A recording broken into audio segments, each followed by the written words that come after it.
Once again, on behalf of the Chamber and on my own behalf, I'd like to express my sincere thanks to the speakers and the panelists and all of you.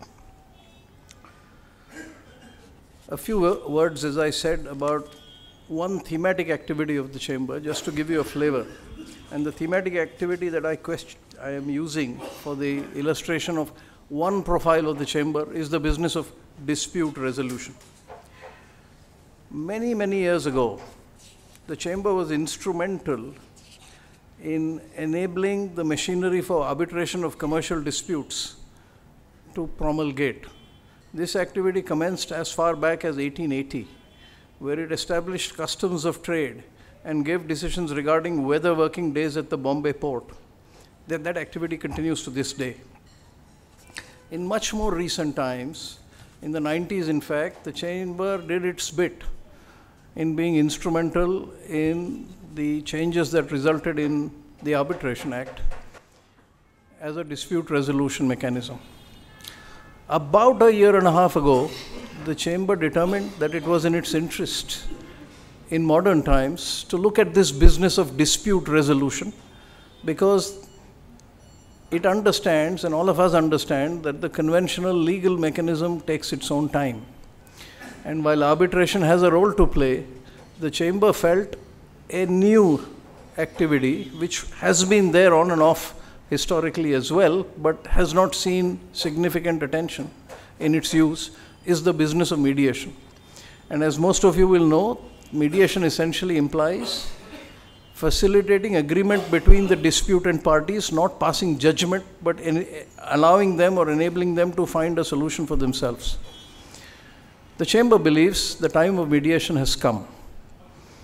The Chamber believes that it can do its little bit to further the cause of mediation, and given the fact that mediation results in agreement between two parties which they come up with themselves, the chances of subsequent litigation are likely to be lower.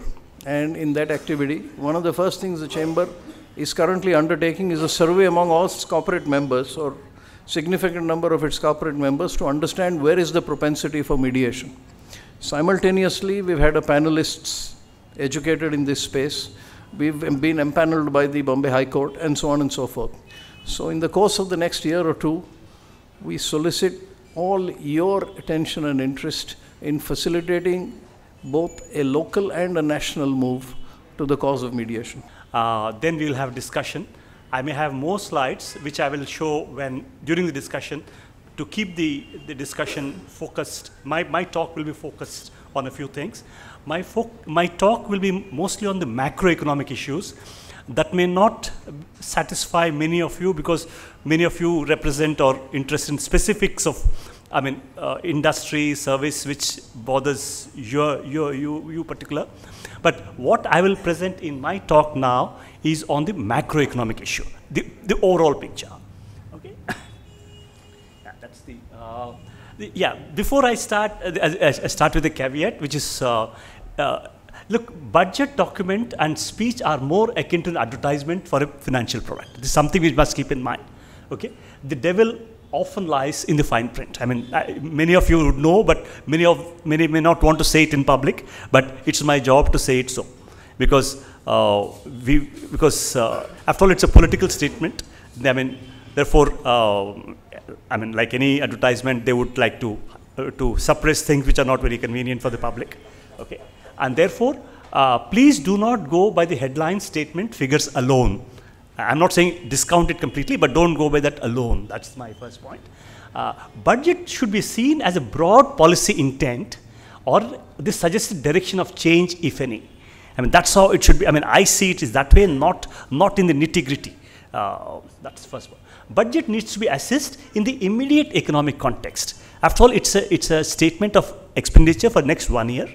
Okay, it's not a long-term, therefore it has to be seen. It's in the immediate context. That's the point. Okay. Okay. The context as of today, as I see, economy witnessed a cycle of boom and bust. We had a full economic cycle of growth and decline for over 10-year period, 2003 to 2014. This is an immediate background we must keep in mind. the claims of recovery thereafter to over 7% growth. This is the official claim. A widely contested proposition. This again we have to keep in mind. There's been a wide, the officials have claimed that we are growing at 7%. There is a fair amount of criticism or questioning of these numbers. The immediate context is agriculture fortunately recovered during 17-18 because of good monsoon. More significantly, there has been a steady decline in investment and savings rate. I will just show this next now, right? You see that. So this is the numbers taken from the economic survey. You see that both saving and investment rates have fallen from 34% or so to about 30%. Actually, if you go back, our investment rates had reached almost 40%, 39% during the boom period, and it has been steadily declining. Over the last 6 or 7 years, our investment rates had declined by 10 percentage points of GDP. And that's a very sharp decline. Okay? And similarly, savings rate have also declined. So this I see as a macroeconomist, I think this is a serious issue, a decline of this order. Okay. Okay. This is the second. Then collapse of exports of especially services. I need not say, you all know it very well.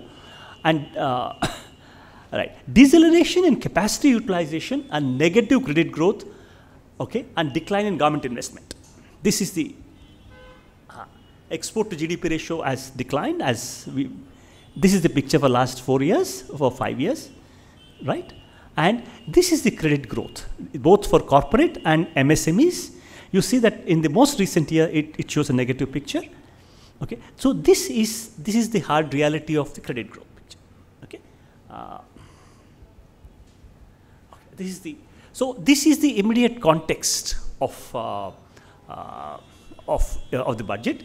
And more significantly, demonetization has apparently hurt informal sector employment and consumption, though government disputes such a claim. This is, as you know, this is a widely debated issue.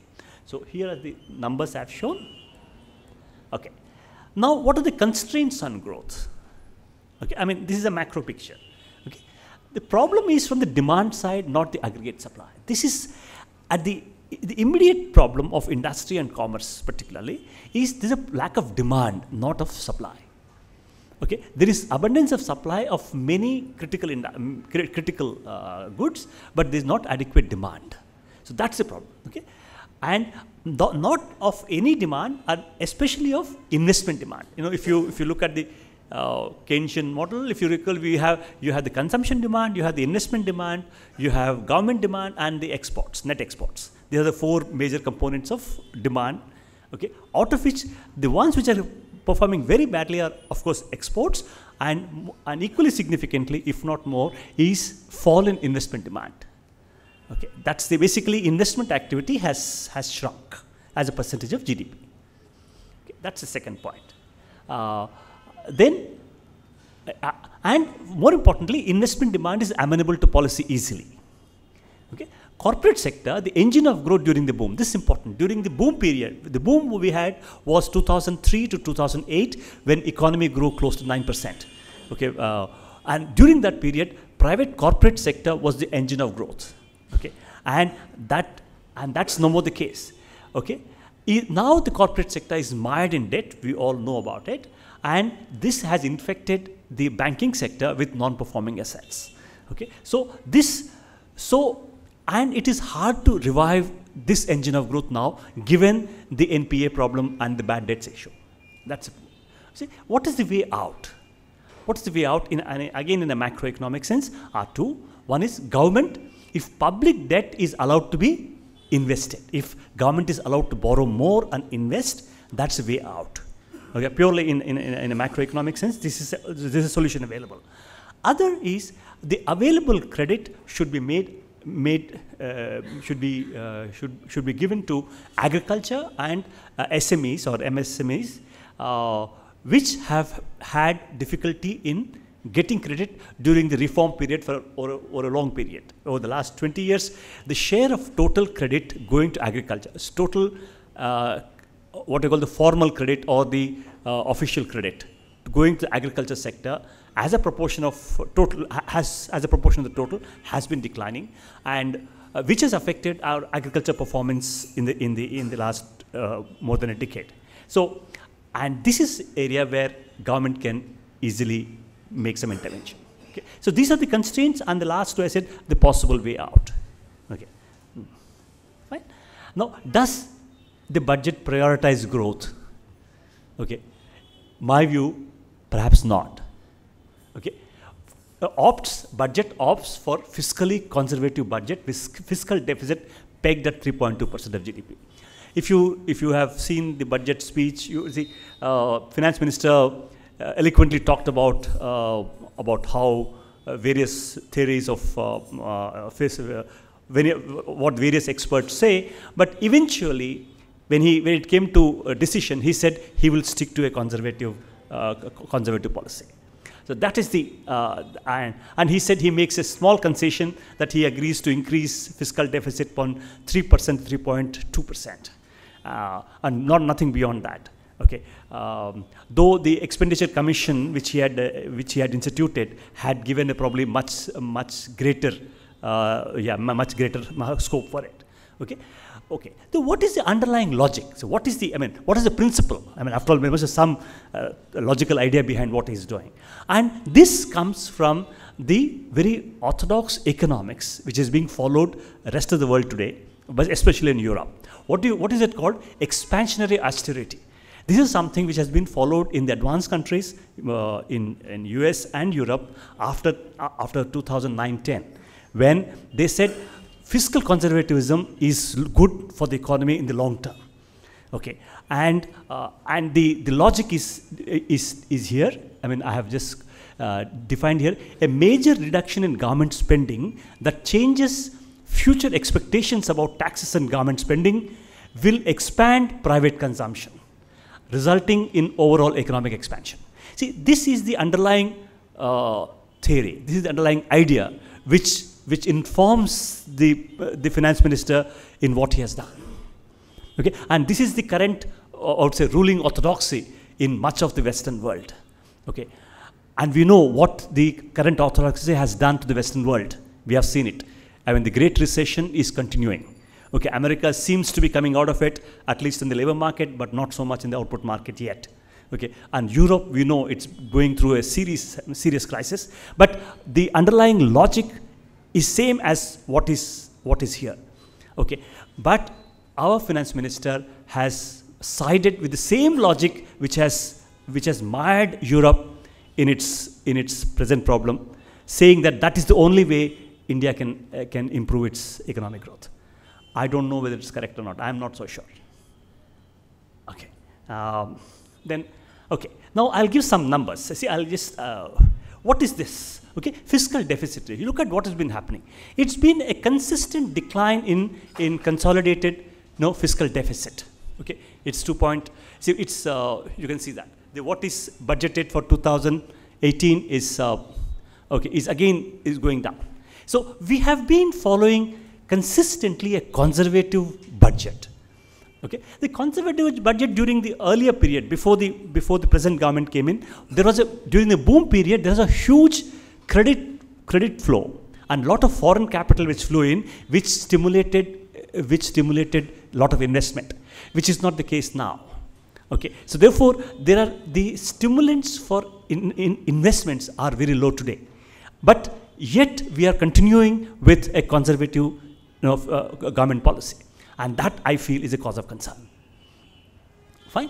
Now capital expenditure. Typically budget. Finance minister would say, I have increased for expenditure on this by so much, and they talk in absolute numbers and percentage increase in nominal terms. They very often they are not true. If you look closely, and again as a percentage of total, you find that there has not been any increase at all. Look at that number. Okay, the government expenditure.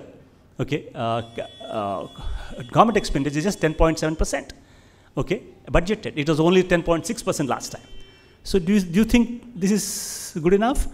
Okay, or if you look at the capital expenditure out of the total government expenditure, it is just stuck at 1.8% of the total government expenditure. Okay, so this is truly a very conservative budget. Okay, again, debt GDP ratio. See, you can see the debt is simply at a lower level than even previous year as a percentage of GDP. Right? It is true that there is a provision for extra budgetary borrowing. I mean, but even that is very small. Even that is very small. Even, in fact, in nominal terms, it is pegged at the same level as last year, which means in real terms it will be lower, and as a percentage of GDP it will be even lower. Right? Okay. Other budget proposals, I would say, so I've just picked up a few. About 10% rise in rural expenditure. Okay, that's a further easing of FDI procedures. Will it bring in fixed investment? I wonder. I will talk about it later. Okay. Focus on structural reforms to ease supply constraints. But this is the problem. Today we are still talking about easing supply constraints, whereas our immediate problem is one of demand. Right? That's the no serious ideas about resolving banks' NPAs. In fact, interestingly, the economic survey has thrown up some very interesting ideas. Okay, but I don't see any of that being picked up by the budget. Okay, so that. I think that is a real serious issue on which, I mean, even among economists or policymakers, not enough thought has gone. How do you resolve this? Because that is the biggest issue. Unless you resolve that, the credit cycle will not start again easily. That's a problem. Okay. There has been some recapitalization, but the amount of 10,000 crores or so given seems too small, given the magnitude of the problem. Okay. A lot of tinkering, as often happens in budgets. Okay, but little stimulus. I mean, I have one more point here, which I have not mentioned. So there's a talk of 1 lakh crore rupees being allotted for capital investment in railways. Okay, but interesting, if one reads the budget, you find he has provided for in the budget only less than 50% of it, and more than 50% of it he expects somehow to come. In fact, I thought the railway minister was honest. He said, "I don't know where I'm going to get the money from," and assuming hypothetically that all that money is going to be extra budgetary resources, okay, then that alone is higher than the extra budgetary resources of the entire economy last year. So therefore, it cannot be the case, okay, of all the ministries put together. Therefore, I think he has in effect, he has allotted only 48,000 lakh crore rupees, which is a small part of what is the requirement or what he has promised. So therefore, there's a lot of talk, very little action. Okay, conclusions? Yeah, wasted opportunity of low oil prices. We have had historically valuable opportunity of low oil prices. We just simply filtered it away. Okay, low inflation. Today the inflation rate is at less than the stipulated 4% target. We are at 3.5 as per the numbers released yesterday. Okay, and low inflation to step up growth and employment. We have the last 3 budgets. We have had great opportunity. More importantly, the government had the political capital to take harsh decisions, but somehow I feel the government has not done it. Okay, primacy of fiscal orthodoxy, not growth. Okay, is being the priority. To answer the question posed in the title of this article. Claim of vast expenditure for the poor does not square with facts. I can show you figures later. In real terms, the figures given for NREGA, allotment for NREGA is, in real terms, is less than last year. Okay? So the usual tinkering with perhaps with non-economic goals in mind. Okay? In sum, nothing much to write home about. Thank you.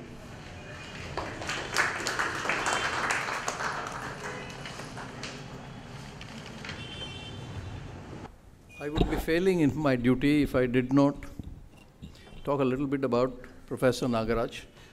I chose to do it at the end of his session, and I'll do that with each of the speakers. Professor Nagaraj is Professor IGIDR, Indira Gandhi Institute of Developmental Research in Mumbai. He did his PhD in economics in 1989. He's been associated with JNU, New Delhi, and also with the Center of Development Studies in Trivandrum. His areas of research include aspects of industrialization, applied macroeconomic issues, public sector performance, industrial labor market in India, and official economic statistics. He's been involved in several official committees on economic statistics, most recently with the revision of the National Account Statistics. He, of course, has a very large number of prestigious publications to his credit. Of course, I have just summarized his profile. Forgive me for that, but I thought it would be nice to introduce the speaker after his session was over.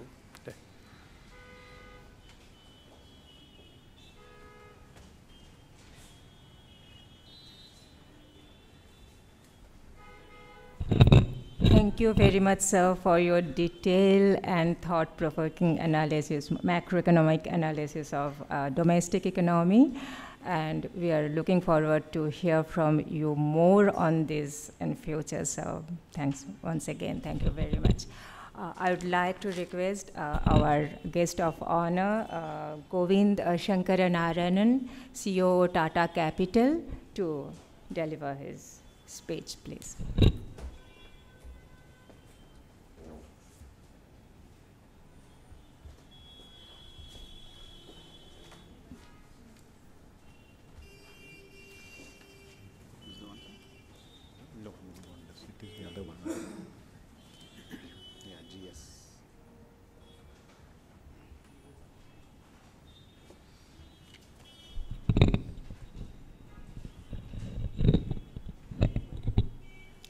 Okay, so good afternoon, everybody.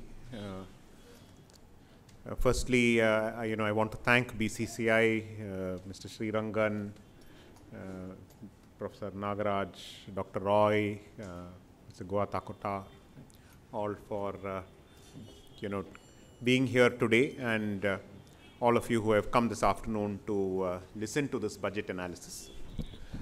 It's always a privilege to speak at any BCCI event. Any discussion, on the budget is essentially, in a country as complex as India, it's essentially a discussion on philosophy. And some of the questions that we must ask, in my view, are not so much economic questions as philosophical questions. One of them is, what should a budget retain and what should it change? In theory, if a budget were to be exactly the same year on year, should we really be so worried, given that the work of governments are never complete? Secondly, what happens if a government realizes that some of its efforts are not paying off? Like any company, for instance, they would realize that some projects don't pay off. They would learn what also pays off for them. Should they change? Thirdly, I think one should ask whether budgets are only financial documents or whether there is also, an effort that a budget should try to work on towards changing culture and easing business. Another area I think the budget needed to address, and Professor Nagaraj covered this quite well, is the issue of employment. I think there is increasing recognition of the importance of employment in any country. And did the budget address this? And finally, of course, there is the question of benchmarking. Do we expect something out of the ordinary from the Modi government, or are we happy with what they deliver? So are the expectations the same government to government, or is there something more? Now, to set a little bit of context, and I think this was covered, the budget was presented in the backdrop of global uncertainties arising from signs of an increasing retreat from globalization of goods, from pressures for protectionism building up, from increases in the US federal rates, which could possibly have an impact on capital flows, potentially some increase in global crude oil prices. Domestically, of course, demonetization, as we know, had thrown the economy out of gear, at least for 1 or 2 quarters. And importantly, private sector investment needed to return to the country. And this is something which the budget ought to have addressed. I think all of us expected that the budget would address this. And some of the comments we heard just now are in some senses a sense of disappointment that something exceptional was not done. What I will try to address over the next maybe 10 minutes or so is whether indeed nothing exceptional was done, or whether actually there are some things in this budget that we could be happy with. One point, pardon the typo, it should read fiscal prudence. One point I think which has been highlighted by the earlier speaker is that clearly there is a commitment to fiscal prudence. The budget continued on the path of fiscal consolidation by pegging the fiscal deficit target at 3.2% and 3% in subsequent years. Interestingly for me, the government also accepted the suggestion of the FRBM committee to move towards a debt to GDP ratio of about 60% by 2023, which currently stands at a higher level. I think putting another metric, by limiting the government's debt in addition to the fiscal deficit, I think that is an interesting signal, because by putting this subset as a metric, what the government is really signaling is that it needs to find alternate sources of revenue which are not debt driven, either in the form of private equity investment or foreign investment portfolio, or direct, as the case may be. Whether this level of prudence was called for or not, I think is moot. But I think it's important that they have put this there. Secondly, in my personal view, I feel revenues might have an upside. The estimation of tax growth, I feel, is not overly ambitious. Within the budget, gross tax revenue is expected to grow at about 12% from 17% in the current year. And if you actually look at the revenue receipt increase from the revised estimates, it's only 6.5%. Corporate tax growth is expected to be flat at about 9%. Now, in view of the fact that the government is in a relatively aggressive mode vis-a-vis taxation, I think that they have been quite cautious in estimating what revenue increases might be. Now, it could be argued that in a year where GST is coming in, for instance, they didn't want to be too aggressive on the direct tax side and make estimates which otherwise get unwound by declines in indirect taxes and so on. But I think that in that sense, direct taxation possibly has an upside. The bit which I am a little more concerned about on the income side for the government is the divestment target, which is pegged at 72,000 crores, which looks aggressive and is probably the highest in recent history. There are some, as always, specific big ticket disinvestments spoken of, such as IRFC, IRCTC, IRCON, and so on. But I think that this is an area where there could be a 20 to 25,000 crore slip up, because historically governments have not been good at this. One cannot blame governments for being cautious. You are damned if you do and damned if you don't. If they had been profligate, then we would also have blamed them. Which is again why I say that this is a philosophical question. Namely, should we have expected more? And I think the answer is that probably they have redirected their investment. I think this government, and particularly the Prime Minister, has decided where he can be effective and where he cannot. Probably in the first 3 years, there is a realization that classical social sector schemes that governments typically spend money on have not been as effective as in the past. So, there is a whole number of schemes, your Bima Fasal Yojana, there are schemes for rural skilling, there are schemes for rural irrigation, a number of them where I think investments have been flat. I think there is a sense that let's spend money in 4 or 5 areas where we can have some impact.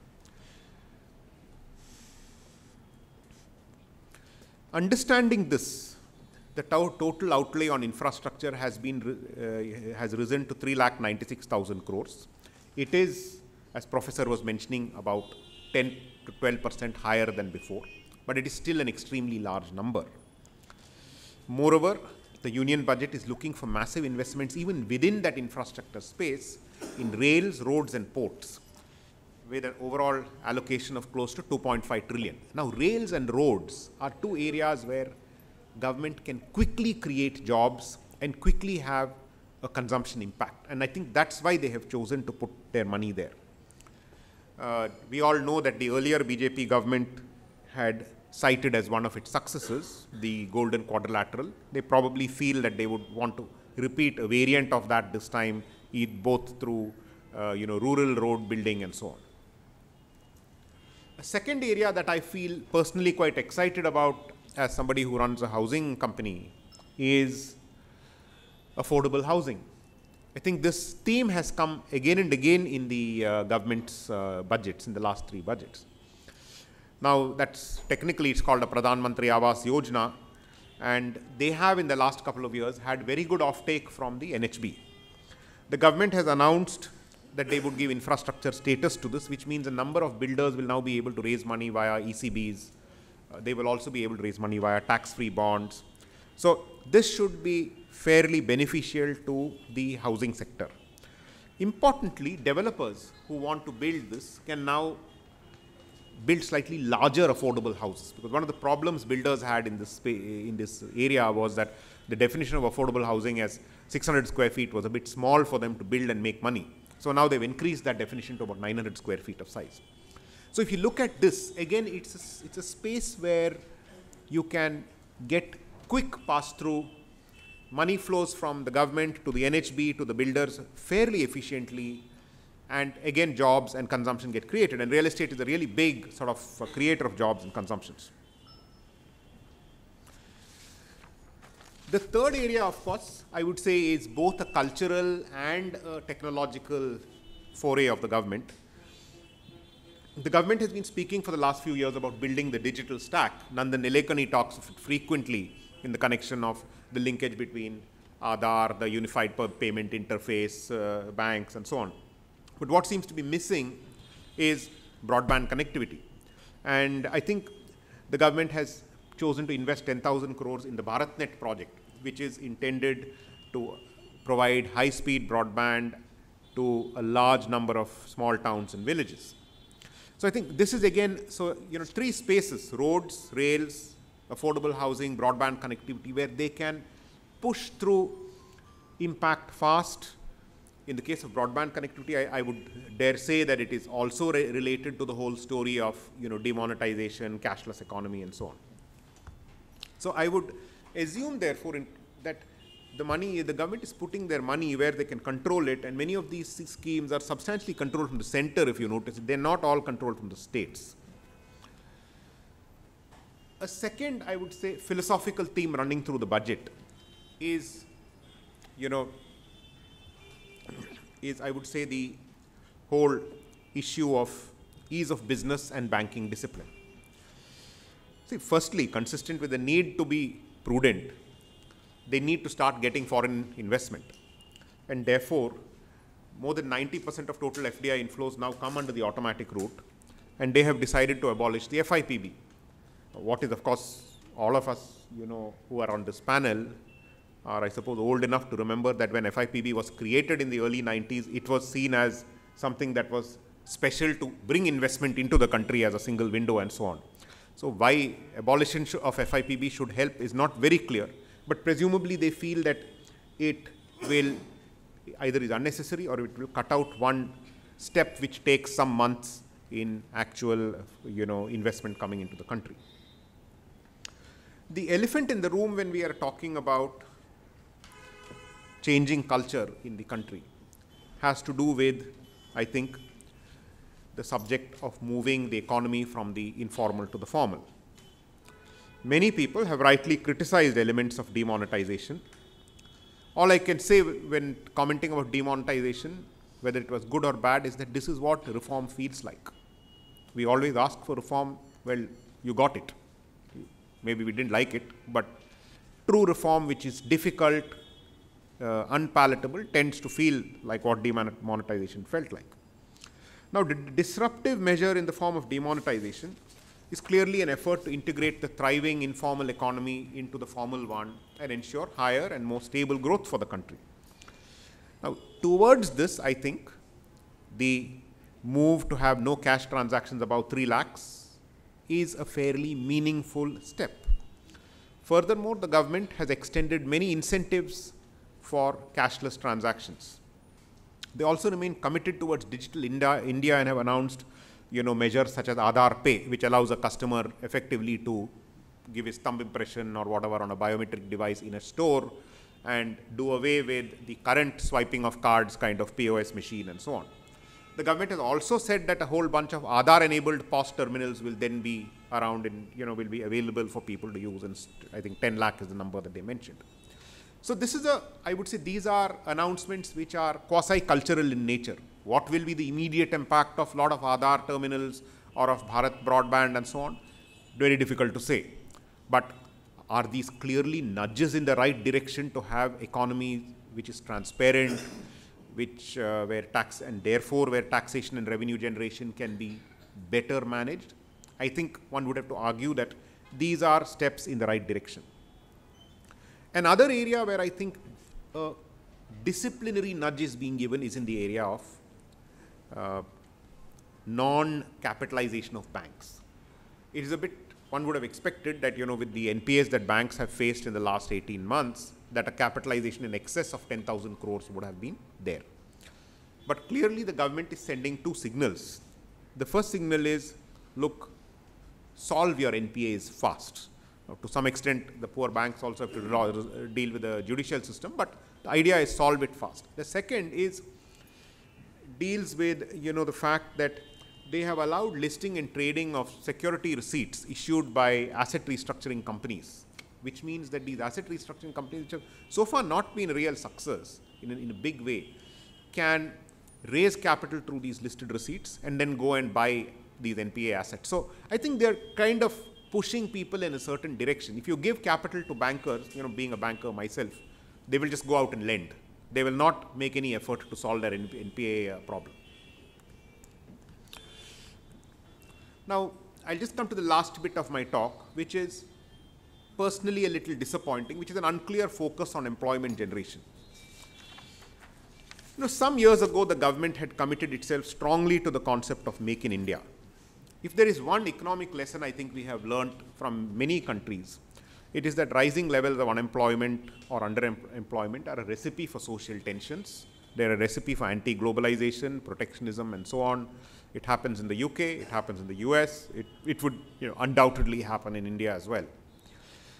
Now, it's a bit disturbing to know that the Labor Bureau numbers for jobs that used to be created in 2008, 9, 10, and so on are about 3 times what we have seen in the last 3 or 4 years. So I think if I go by Labor Bureau, they say that 30-40 million lakh jobs were created in those years, and there are only about 8-10 lakh jobs being created according to them. Now, these are across certain sectors that they measure. This is a significant lacunae that needed to be addressed. This is related, and I think the professor mentioned this very clearly, with a very low capacity utilization in the economy. There was a time when we used to have capacity utilizations of 78, 79%. And it's been in the low 70s. It's, I think, 72 or 73 at the moment.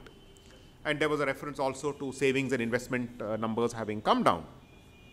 Now, unless you have unless you have increased capacity utilization, it is unlikely that that new jobs will get created. And unless you have significant increases in employment, you're unlikely to see significant increases in consumption to grow the economy. Now, I see it in some of the businesses that we run, whether it is in two-wheelers or whether it is in even housing and so on. The kind of boom that we would have liked to see is not flowing through in the economy yet. And that's because there aren't those large numbers of new entrants into the workforce. Now, what has the budget done in this? A partial answer can be found in the budget by way of providing a tax break on something like 7 lakh small and medium enterprises, which was intended to encourage employment. Now, the good news is that according to the Ministry of SME, apparently there are nearly 80 to 100 million jobs across these smaller companies. And I would say that if this tax is actually saved, I suspect that tens of thousands, if not close to 70 to 80,000 crores of capital gets released somewhere in these companies. Some of it will certainly be taken away by the promoter in any case, but some of it will surely get reinvested. So I think this could possibly be one move. There is also an effort, again SME driven, that the Pradhan Mantri Mudra Yojana should double its target from 1.2 lakhs to 2.4 lakh crores. Again, I think fairly important given that the SME sector is a very big, is more likely in fact to generate jobs first rather than some of the very large companies. One area which I have always been a bit worried about and puzzled about is the skilling agenda of the government. They keep talking a lot about it. How many of those guys who got skilled actually got jobs, and did it make a difference? This is, a question. Now, my conclusion is it was not particularly a populist budget. This is surprising, unless they are absolutely sure of winning the next election. You would have expected that when you are in your third year and when you have 2 years left, this is about the time to become populist. Maybe we should give some credit to the government for it not being populist. There is relatively little discussion on the usual subsidies. Perhaps there is recognition that we should move away from there. There is clearly a focus on moving to a formal economy. I think there is clearly a sense that there is only this much the private sector can do. I think they've spent 3 or 4 years, maybe 5 years now, trying to see whether investment can be rekindled through private means. It looks like the government has decided that it needs to do the spending to get things back on track, which is why you see this focus on infrastructure and roads and so on. But overall, as I think the professor said, one's expectations are different, just like when Virat Kohli goes to bat, you expect a century. With a Modi government with 300 seats, one has certain expectations. I think against those expectations, possibly it has fallen a little short. We can certainly ask ourselves, if a government with this kind of majority is not going to do something more bold, then when will it ever happen? So thank you for listening to me, and I hope our panel will be able to discuss more about this.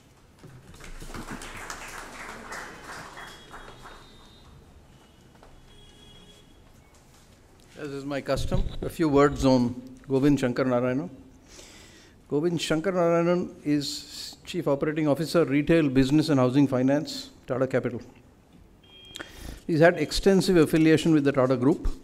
Chemical engineer from BITS Pilani, holds an MBA degree in finance from IIM Bangalore, and a master in finance from London Business School. He has a number of publications in professional journals in India and abroad, as well as in financial dailies, visiting faculty member at leading management institutes. Thank you, Govind.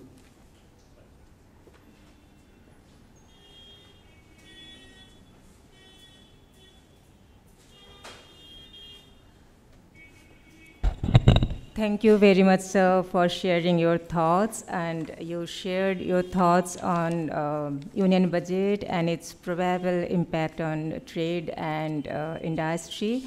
And I do hope that researchers will adopt those perspectives while discussing these issues in future. Now, I would like to request Mr. Paranjay Guho Thakurta, editor, Economic and Political Weekly, to introduce our panelists with our audience and to initiate panel discussion on Union Budget 2017-18, Myth and Reality. Over to you, Mr. Thakurta.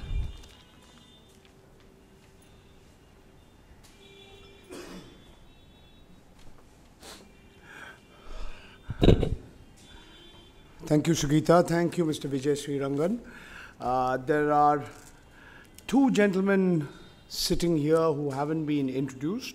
So let me introduce them briefly. I have Dr. Siddhartha Roy. He's economic advisor to the Tata Group, and he started his career in Unilever after completing his doctorate. And he's been with the Tata Group from 2003 onwards. He has 3 decades of experience in economics and strategic research. He's closely monitored economic developments, trade policy related developments across different geographies, across sectors from automobiles, chemicals, steel, power, telecommunications, hospitality, fast-moving consumer goods, information technology. And he's also involved in a number of projects, and he advises Tata Group companies on various macroeconomic issues, regional trade issues, on the World Trade Organization. He too has a number of publications in professional journals. So let me also utilize this opportunity to also welcome and introduce Mr. Himanshu Parekh. He's tax partner, international tax and regulatory at BSR and Associates, LLP. He heads their media and entertainment tax practice, and he has over 21 years of professional experience. He's a chartered accountant. He's a member of the Institute of Chartered Accountants of India and a cost accountant, as well as a company secretary. And he has experience in a variety of tax matters, regulatory issues, and extensive experience in cross-border tax issues, investment structuring, both inbound and outbound. He's advised various organizations, including multinational corporations, on tax issues and tax planning. And he, as mentioned earlier, he has specialized in the media, entertainment, technology, and telecommunications sector. What we'll do is, I have a number of comments on the presentations that have already been made by Professor Nagaraj and Mr. Govind Shankar Narayan. And whereas I'm in agreement with much of what they've said, maybe I have a different take on some of those issues, but I'll leave those comments for a slightly later stage. And let me ask Mr. Himanshu Parekh to make his presentation. And thereafter, I'll request Dr. Siddhartha Roy to make his presentation. I'll request them to keep their presentations brief, maybe within 7 or 10 minutes. And then we can have a discussion. I have a number of questions which I'd like the panelists here to address. And thereafter, we can throw the proceedings open to the audience. And any of you, ladies and gentlemen present here, feel free to ask whatever questions you wish to from our panelists. So shall we start with you, Mr. Parekh? Yes. Yeah, sure. While he needs no introduction at all, I do want to spend 30 seconds to introduce Paranjoy Guha Thakurta. He is currently editor of the Economic and Political Weekly. His work experience spans nearly 4 decades, cuts across different media, print, radio, television, documentary, cinema. He's a writer, speaker, anchor, interviewer, teacher, commentator in 3 languages, English, Bangla, and Hindi. His main areas of interest are working on the political economy and the media in India and the world, on which he has co-authored and authored books, directed, produced documentary films, etc. He teaches and speaks on these subjects. He participates frequently and organizes seminars and conferences. He's a regular contributor to publications and websites and frequently appears on radio and television channels as an anchor as well as an analyst. Even though he doesn't need an introduction, I hope these few lines, are worth saying because he carries the respect of several of us here. Mr. Thakurta. Thank you very, very much, Mr. Vijay Srirangan, for those kind and flattering remarks. I surely don't deserve all the compliments he showered on me. Over to you, Mr. Parekh.